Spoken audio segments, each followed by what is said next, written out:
everyone. Hello. It's been a minute. I've been gone for a minute, but I'm back with the jump off. How y'all doing?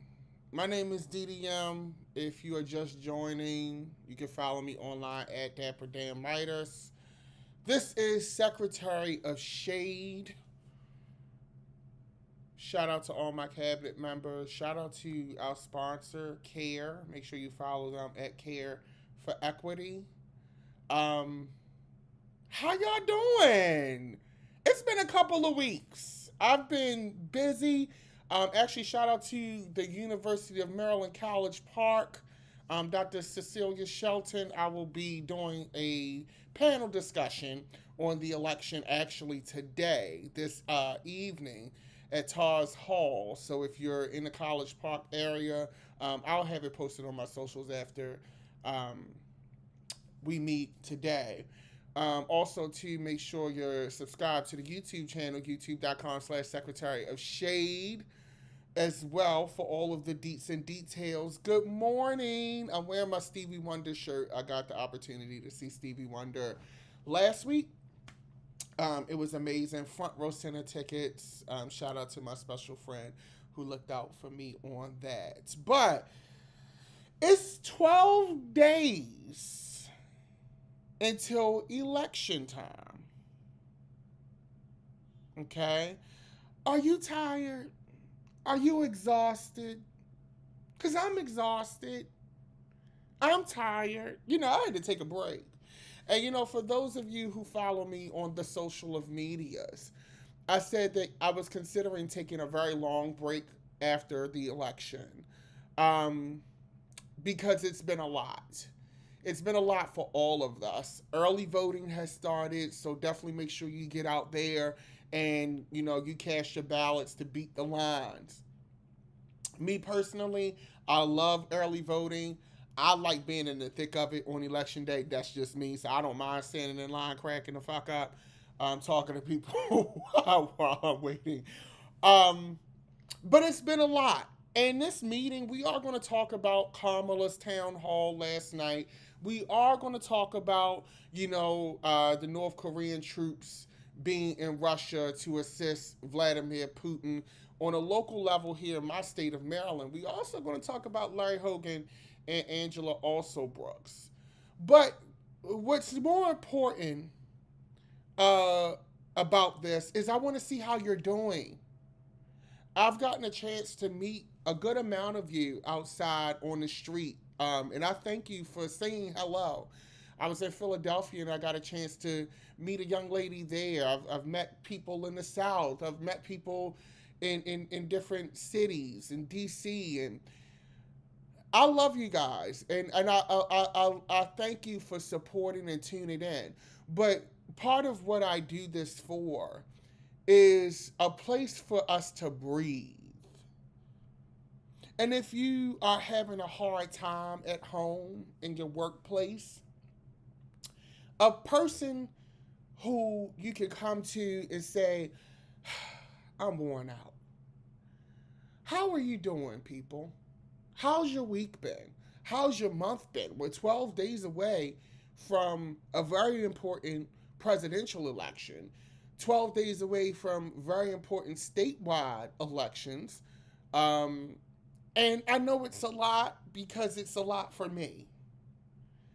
And I want us to all make sure that we step away. I know we got to keep fighting. We got to keep going. We got to stay vigilant. But it's very important that you step away for your own mental health. Let me tell you what I did last week. So I didn't watch any news last week. Not one lick of news. And some people would say, oh, well, you do Secretary Shay. You got to be on it all the time. I can't approach these things with a fresh ear and a fresh eye if I'm in it like that all the time. Because one thing I noticed, right, I took that week off from watching the news. And I came back. And when I came back and watched the news, I noticed things that I didn't notice when I was watching it every day in it.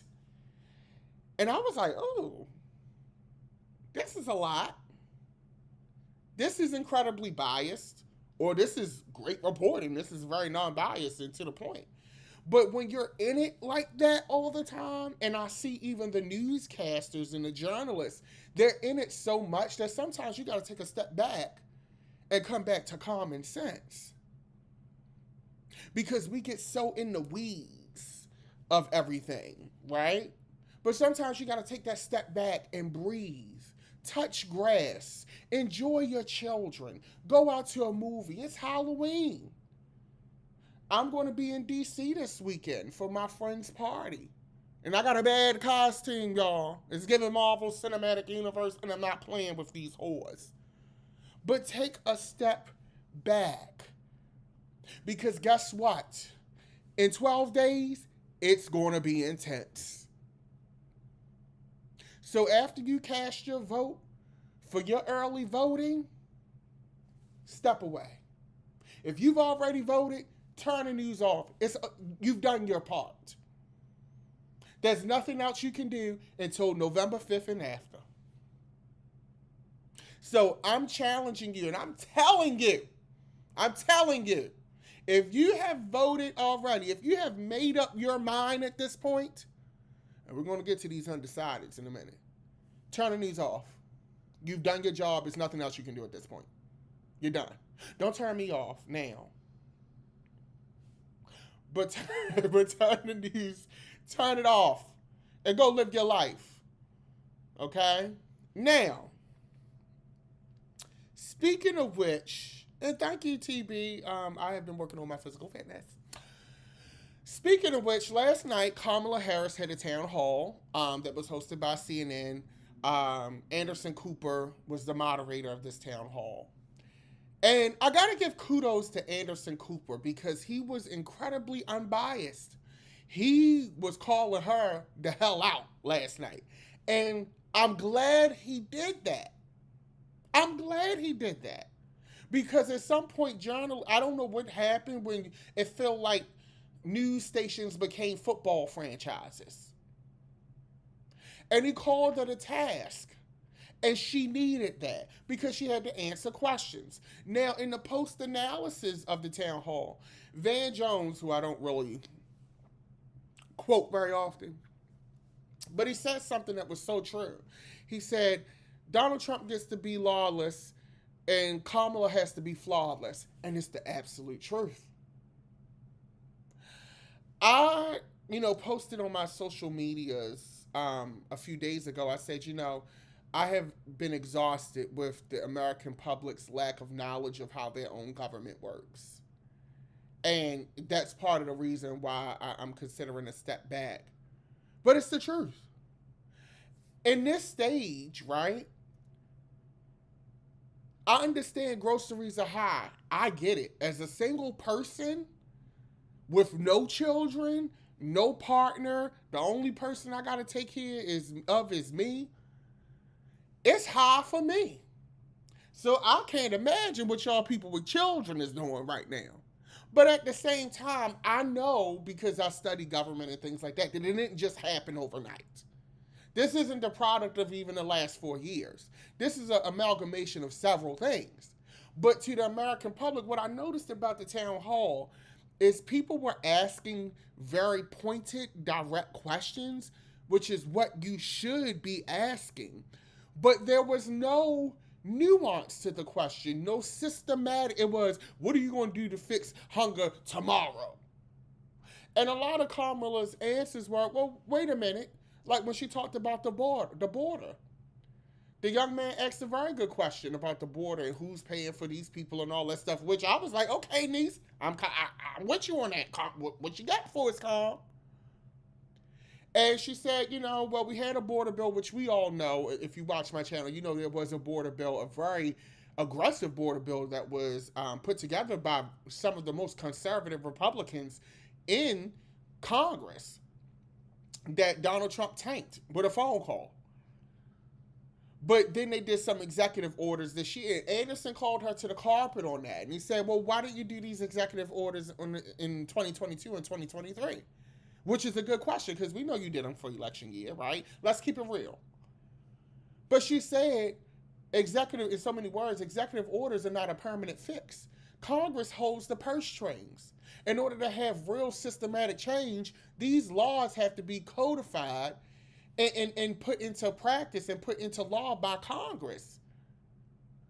If Congress doesn't want to do their job, an executive order can be erased when the next administration comes in. And now you have executive order, executive order, executive order after executive order.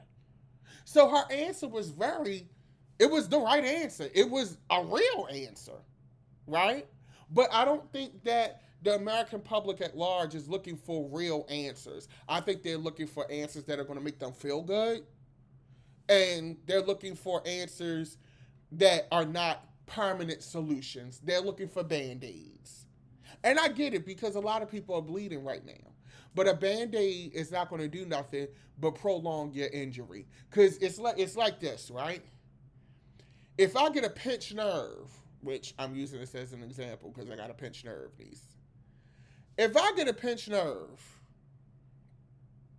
I could take ibuprofen and that'll help it for a while, but that's not going to fix the pinched nerve permanently. I'm going to have to keep taking ibuprofen. And then the next thing you know, I'm going to start getting ulcers because the ibuprofen is making my stomach bleed. I really need surgery. America needs surgery. But America doesn't want to take the time off of work to get surgery.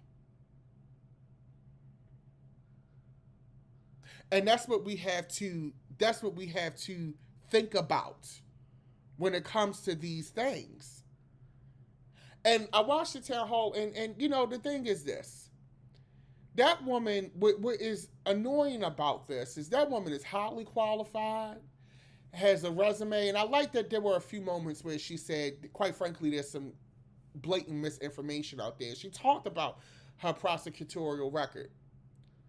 And I've never seen somebody so qualified have to prove themselves to people.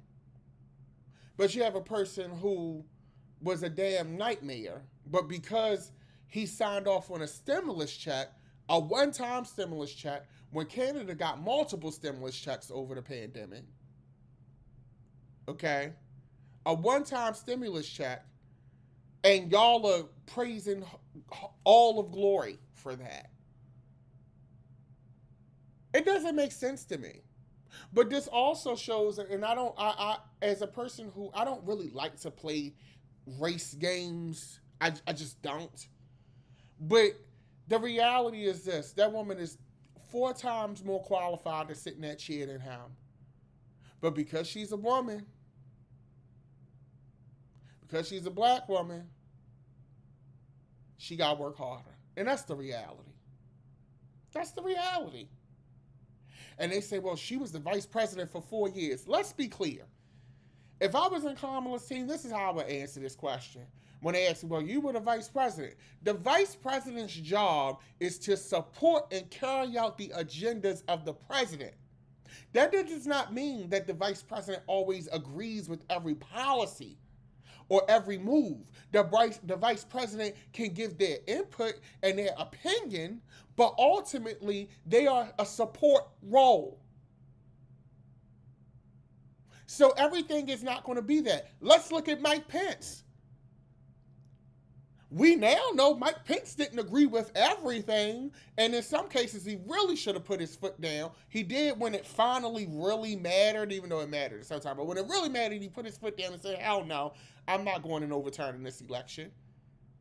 But it was a support role. And I don't know, it's things like this that get me really upset with the American public about how their government works and not knowing that. Now, because it's Kamala, because it's the first black female vice president, the first female vice president, she should have been out here in a cape. Historically, we've never heard from vice presidents like that. And y'all know it. We all know it. And that's in Democratic and Republican administrations. We ain't never been checking for the vice president. The vice president ain't been all in the videos. all in the shows. They very much is giving background 20 feet from stardom, bitch. So, but now all of a sudden, everybody is acting brand new, like they don't know that. So, and another thing before we move forward to North Korea and Russia, this whole I'm undecided, bitch. It's 12 days till payday, bitch. You ain't did your time sheet yet. I'm confused. You done had a whole year, 94 days since Kamala started to figure it the fuck out. You done had 3 debates,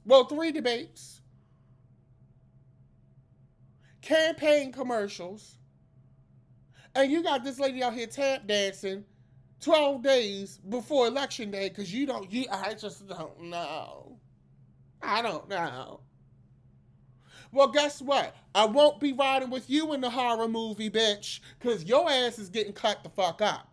I'm not dying with Jason because you can't make up your goddamn mind. I don't know. I don't know. I'm undecided. This is going to sound insensitive as hell. Bitch, I feel like you need attention. And you just wanted to be up on camera. Because, bitch, if you ain't decided by now, I don't know what to tell you. This is why I will never run for office. Because that's some shit I would have told him. That'd have been a soundbite for your ass. That'd have went viral. Hell no, I ain't doing no damn town hall for no undecided bitches. It's 12 days before the election. I'm going out here to stomp. Like, it is crazy to me. It's crazy to me. It's insane. So we look at that. Now, moving to our next topic, Mother Russia, Miss North Korea. What is going on? On the global stage, so, and I'm going to read this from Newsweek. North Korean troops have landed in Russia, niece, for this whole Ukraine situation. Now, I'm not a super, superstitious person and conspiracy theory person, but I did grow up with a mother who watched the History Channel. And I did grow up in a Baptist church home. And shit like this is giving me Nostradamus and Book of Revelation. I ain't gonna go too deep in that. I'm just saying that's what it's giving. All of this world shit, that's what it's giving, niece. I'm not gonna dig too deep into that. That's your own personal religious beliefs and your other background stuff. But I'm just saying, it's giving Nostradamus, it's giving Book of Revelations. Okay? Now, the North Korean troops, I think they said about 3,000 or something like that. It was a good amount of troops North Korean troops have landed to fight with Russia. Now, the interesting thing about this is China is like, wait a minute, niece. Wait a minute. We ain't say nothing about boots on the ground. We'll support you, Vladimir, but we ain't say shit about people actually showing up to the party. Which I found interesting, because China and Russia have a good relationship. Also, too, Belarus is like, wait a minute, we ain't say nothing about people on the ground. But the thing is this, when you dance with the devil, you're going to get burned. It's going to give a little sizzle. It's going to give that. So I don't know why China is surprised. And then also, too, to be fair, China could be playing games, niece. They could be faking the funk. Okay? They could be faking the funk. Now, this on a global scale concerns me. I'm not going to lie, it's very concerning. But we got to worry about home first. And I say that also to people who are on the fence about voting. You know, to these, and I say this to young people. I'm not an old person, but I'm not 20, right? To young people, they're like, we're abstaining our vote if the U.S. doesn't withdraw from Israel and, you know, all of that, which I agree. You know, the Palestinian genocide is terrible. It's terrible. However, you know how when you're on the plane and before you take off, they say, before you go to assist your child or somebody else, to make sure that your oxygen mask is on? That's what the hell you need to be doing. You worried about what's going to happen with Israel and Palestine, and your own country is fucking blowing the hell up. You was just complaining about $7 ice cream, but oh, I'm not voting until you withdraw. Well, ask yourself this. Would those people not vote if something was happening to us? Hell fucking no. They're going to be marching, putting in their vote. You can't be so on your high horse that you shoot yourself in the goddamn foot. You sitting on this high horse, get ready to get yourself turned into glue, worrying about what's happening over there.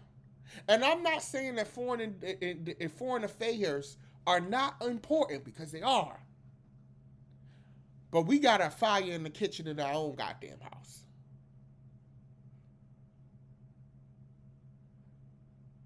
And here's my thing.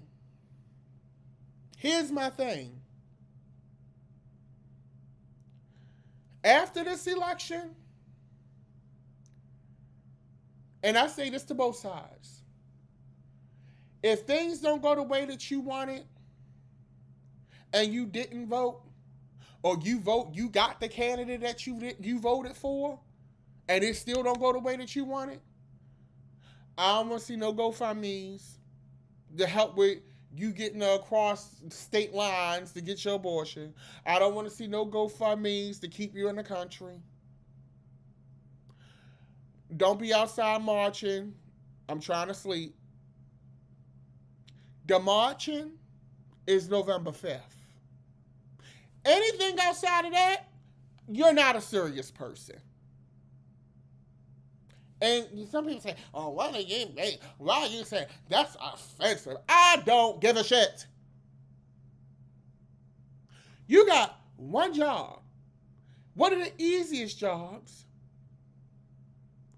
and you still got the right to do it for now. I don't understand what's so hard to go to your local school gymnasium, fill in some bubbles on a Scantron or a computer screen if your center is up to date, and then go on with your day. I don't see what's so hard about that. You've done more work on Tinder and Grindr to get somebody to swipe right on your dumb ass. So I'm confused. I'm confused. So we're gonna see. We're gonna keep an eye on this this North Korea Russia moment. But I wanna pivot. I want to pivot to our local election here in Maryland. Yes, I got the accent. Maryland. So we got former governor Larry Denise Hogan. His name is not Denise, but it just flows. And then we got Prince George's County Executive, which is their mayor, Angela Renee Brooks, also Brooks. Her middle name is not Renee, but it just flows. Angela Renee and Larry Denise. A little fun. Who are going for the Maryland Senate seat in Congress? Here's my thing. I'm Team Alsobrooks all the way. And here's why. Because Larry Hogan was not a bad governor. As a Republican, he was a two-term Republican governor in the state of Maryland, which is historically a blue state. We got some outliers, but it's typically a blue state. Larry Hogan was a solid governor for us. That's why I got 2 terms. However, Larry Hogan didn't have to answer to folks on a national stage in a national forum. You could be a Republican in a blue state and do well because, yeah, you may be a Republican, but we have a Democratic state senate, you got Democratic mayor, you got checks and balances, right? So he introduced some things and did some things that was like, that's different, but it worked. But it wasn't extreme. He also wasn't under pressure from his constituents in the Republican Party to do crazy shit. That looks different when you are now in Congress. And no shade to Larry Hogan. Like, I don't know if you can stand up to a Marjorie Taylor Greene, a Matt Gaetz, you know, all of those guys. Lindsey Graham, Mitch McConnell. I'm not convinced. I'm not convinced that you won't buckle.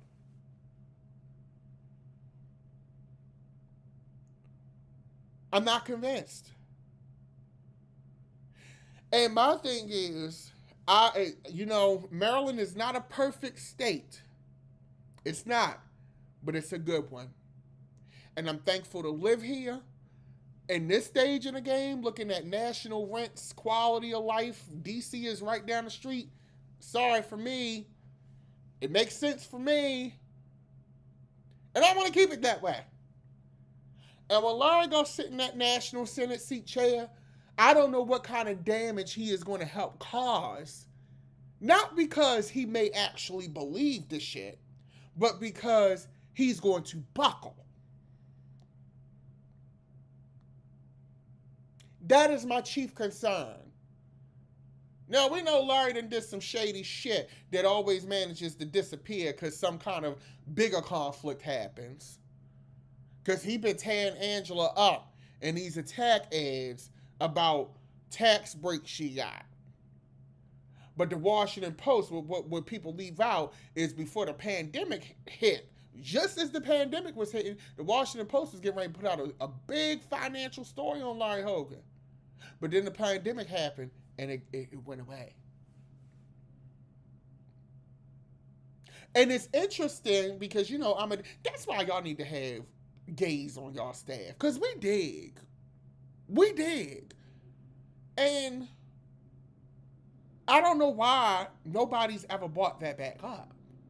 And that's sinister to me, that keeps getting muffled. So I'm not convinced that Larry won't buckle. Angela is well-spoken, well-versed, well-qualified. Okay? I just would feel comfortable having her in that seat to ensure certain things.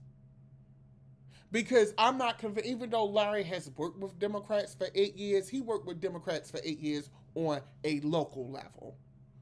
In a state that was majority blue where he had no choice. It's a horse of a different color when you are now in a place where you might be the majority. And here's the thing. When it comes to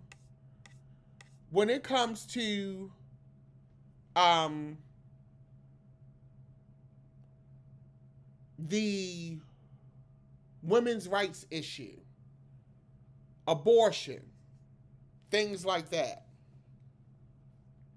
I'm not a woman. I don't have female organs. I don't have children. I can't get pregnant. I don't have any of those issues. But even being a person who is not in that demographic, I'm concerned.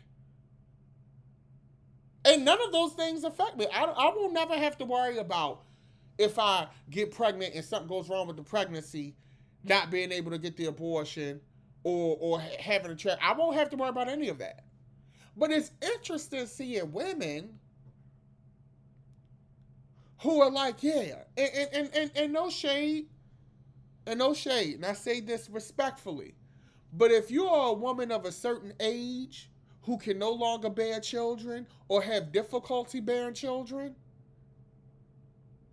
why are you talking? The people who voice I'm most concerned about being muffled are those young girls who are looking to start families, or those young girls who may be susceptible to rape or incest. Those young women who are still trying to build their lives. Those women who cannot have children physically or may have difficulties and need assistance with that medically. Those are the only voices that matter. What I think, what some old ass, I was so disgusted last night. They had this man on a town hall with Kamala talking about I'm against abortion. And I'm like, who would have a baby with you anyway? You look ugly. You got hair peeking out of your t-shirt. Ugh. You don't have a dog in this fight. It's not your body. And quite frankly, who is laying down with you? Ew.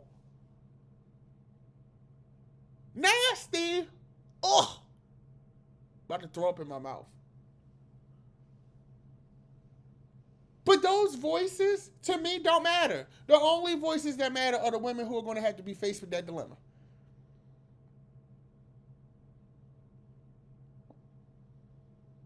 That's the bottom line. If it was left up to me, the only people who could vote on abortion would be women ages 18 to 40.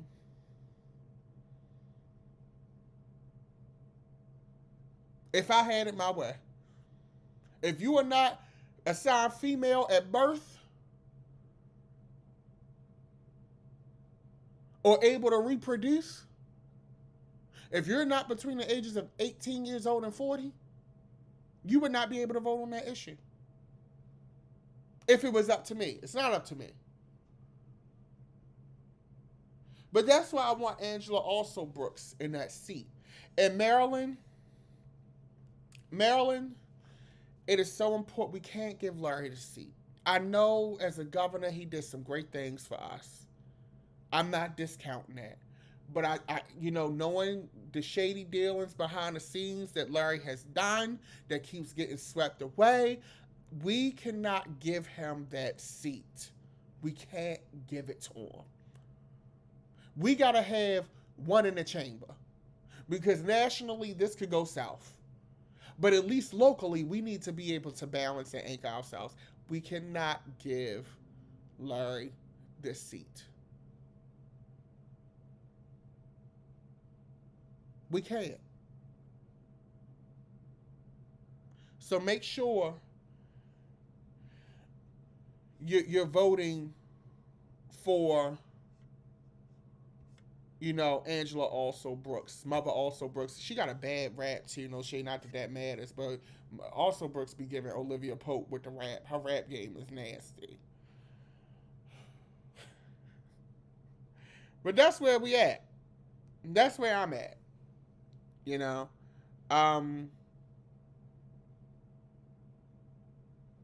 It's been fun. If you want to donate to the channel, you can still do that. Cash App at Dapper Dan Midas, Venmo at Dapper Dan Midas, or you can do super chats, all of that good stuff. It's always fun talking to you guys. We're going to ramp up our meetings because we are 12 days away from the election.